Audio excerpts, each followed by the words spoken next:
No programa de hoje você vai ver como está a mobilização dos professores.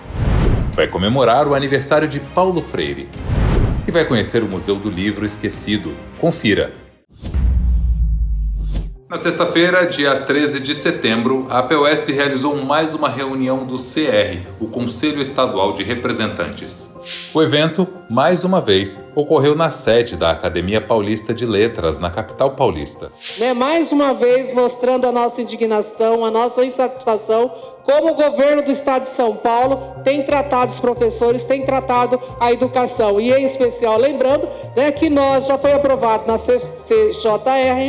RJ, a retirada dos nossos 10 bilhões da educação.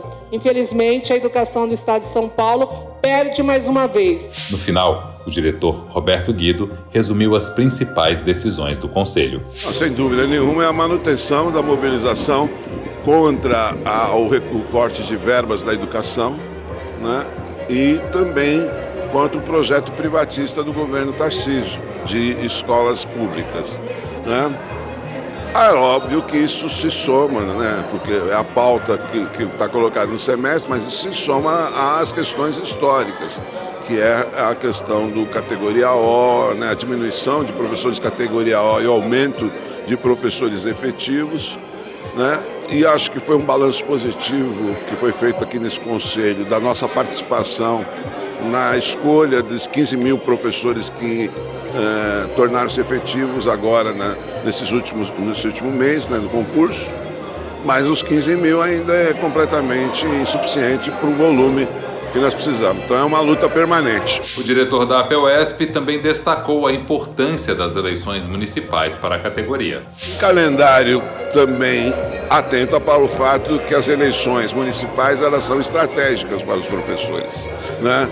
Porque a manutenção de concepções políticas, de projetos políticos que agridem a educação também estão em debate nas eleições das câmaras municipais, para prefeito e tudo mais.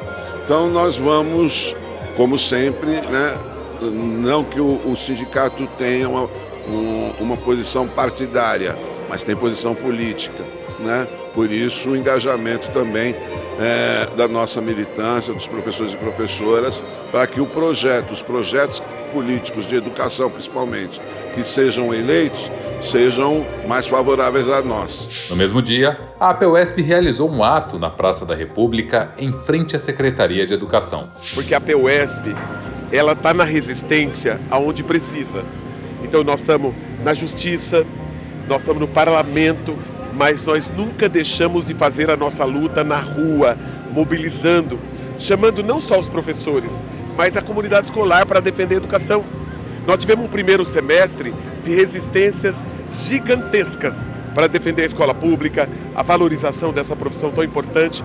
E agora, no segundo semestre, nós iniciamos na luta, na rua, com mobilização, com reuniões de representantes nas nossas 95 subsedes, mexendo aí com milhares de professores, estudantes, pais, tivemos na Assembleia. Então, assim, aonde foi necessário, nós tivemos. E agora, o nosso conselho determinou, deliberou e aprovou a continuidade e essa luta mais intensa ainda.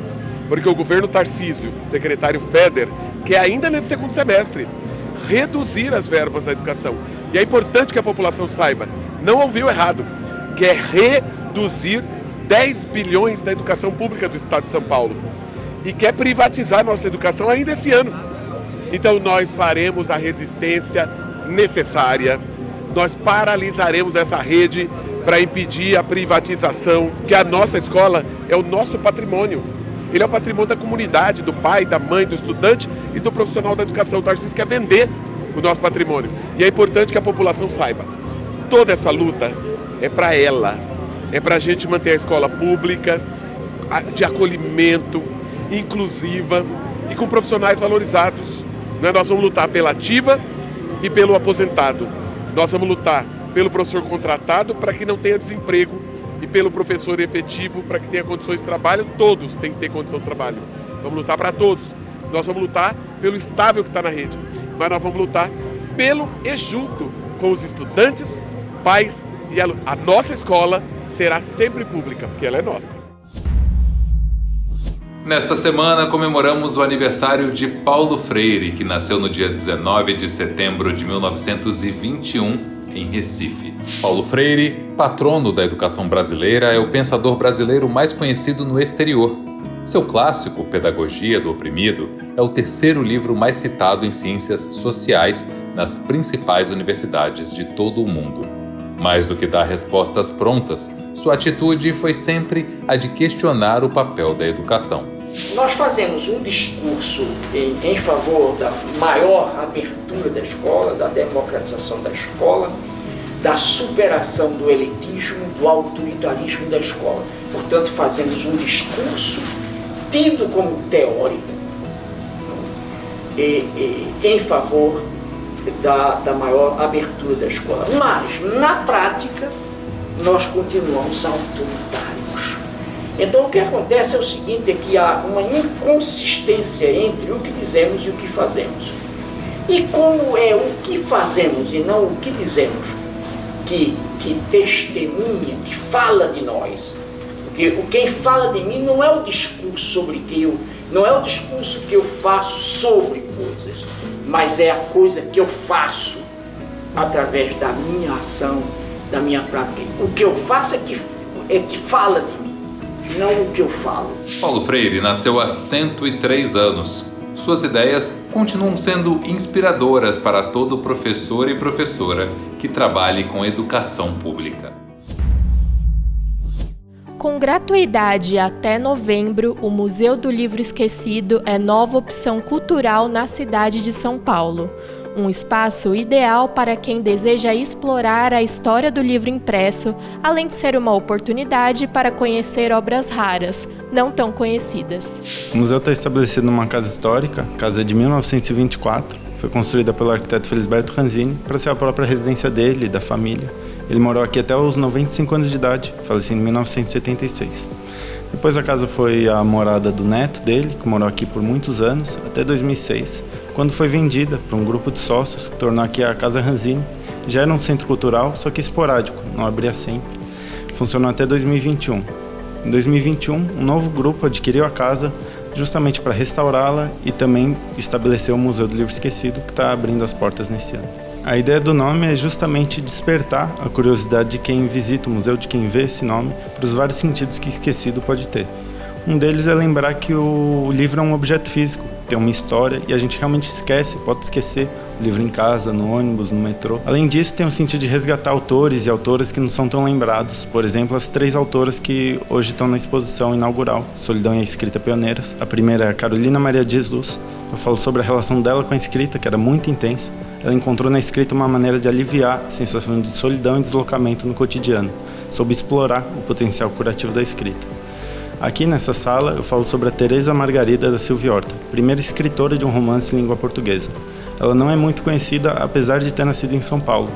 E ela é a primeira escritora de um romance em língua portuguesa, tanto no Brasil quanto em Portugal. Fez sucesso na própria época, mas ficou esquecida por muitos séculos. Também falo sobre a Cristine de Pizan, que é a primeira autora profissional. Conseguiu sustentar não só a si própria, como aos filhos também, já que ficou viúva aos 25 anos de idade, sobreviveu a partir da escrita, vendendo aquilo que ela escrevia, conseguiu isso no fim da Idade Média. O museu tem um acervo dividido em 2 partes principais. O acervo de livros raros e primeiras edições, com livros desde o século XVI até livros mais recentes autografados por autores, por exemplo. Também é um acervo de livros acadêmicos, que tratam especificamente da história do livro, da tipografia. O museu ele fica gratuito aos finais de semana até o começo de novembro, então a entrada é franca das 10 às 17. A gente tem um agendamento de terça-feira à tarde, que aí já tem o valor do ingresso, tem o link no Instagram. A partir de novembro vai ter um ingresso de R$20 a inteira, 10 a meia. E para as escolas a gente cobra as meias e é possível agendar para outros dias da semana também, visitas de escola. A gente já tem algumas visitas agendadas e a visita guiada é planejada especificamente para cada faixa etária, dependendo do grupo que tiver interesse. Acompanhe a luta em defesa da escola pública de qualidade, acessando o portal e as redes sociais da APUESP.